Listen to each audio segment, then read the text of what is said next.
আসসালামু আলাইকুম। একজন মুসলিম আরেকজন মুসলিমকে সাহায্য করলে আল্লাহ তাআলা তার জন্য কি প্রতিদান রেখেছেন?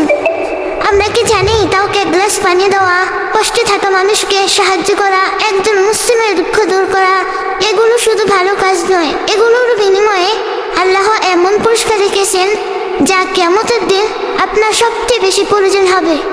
আজ আমরা জানবো একজন মুসলিম আরেকজন মুসলিমকে সাহায্য করলে আল্লাহ কি প্রতিদান দেন। রাসূল সাল্লাল্লাহু আলাইহি ওয়াসাল্লাম বলেছেন, যে ব্যক্তি তার মুসলিম ভাইয়ের প্রয়োজন পূরণ করবে আল্লাহ তার প্রয়োজন পূরণ করবেন। সহিহ বুখারী, সহিহ মুসলিম। সুবহানাল্লাহ। অর্থাৎ তুমি যদি কারো উপকার করো আল্লাহ তোমার উপকারের দায়িত্ব নেন। তুমি যদি কারো সমস্যা সমাধান করো আল্লাহ তোমার সমস্যা সমাধান করবে। রাসূল সাল্লাল্লাহু আলাইহি ওয়াসাল্লাম বলেছেন, যে ব্যক্তি কোনো মুমিনের দুনিয়ার একটি কষ্ট দূর করে দেয় আল্লাহ কিয়ামতের দিনে একটি বড় কষ্ট তার দূর করে দিবেন। সহিহ মুসলিম। একটু চিন্তা করুন, কিয়ামতের দিনে কষ্ট কেমন হবে। সূর্য মাথার খুব কাছে থাকবে, মানুষের নিজের নাজাত নিয়ে ব্যস্ত থাকবে। সেই দিন যদি আল্লাহ আপনার একটি কষ্ট দূর করে দেন, এর চেয়ে বড় সফলতা আর কি হতে পারে।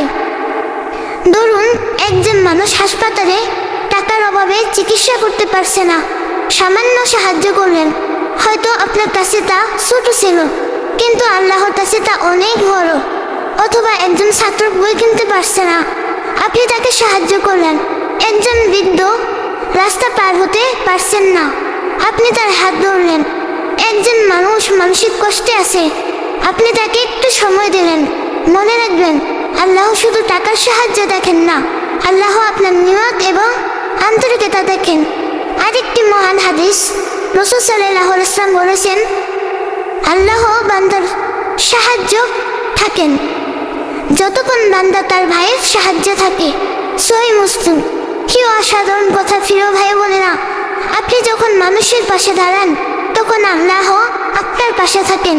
আপনি যখন কাউকে সাহায্য করেন তখন আসমান থেকে আপনার জন্য রহমত নেমে আসে। প্রিয় ভাই বোনেরা, আমরা সবাই চাই আল্লাহ আমাদের সাহায্য করুন, আমাদের দুঃখ দূর করুন, আমাদের রিজিকে বরকত দেন।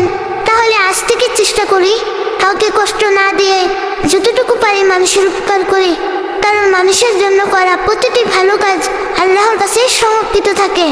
আল্লাহ আমাদেরকে মানুষের উপকারী বান্দা হিসেবে কবুল করুন, আমিন। ভিডিওটি ভালো লাগলে লাইক দিন, শেয়ার করুন এবং ইসলামিক আরও সুন্দর ভিডিও পেতে নূরে হেদায়েত চ্যানেলটি সাবস্ক্রাইব করুন এবং আমাদের সাথেই থাকুন। প্রিয় ভাই বোনেরা, এত সময় আমাদের সাথে থাকার জন্য আপনাদের সবাইকে জাযাকাল্লাহু খায়রান। আজ এ পর্যন্তই। আল্লাহ তাআলা আপনাদের সবাইকে ভালো রাখেন, সুস্থ রাখেন। দেখা হবে পরবর্তীতে নতুন কোনো ভিডিও নিয়ে। আসসালামু আলাইকুম।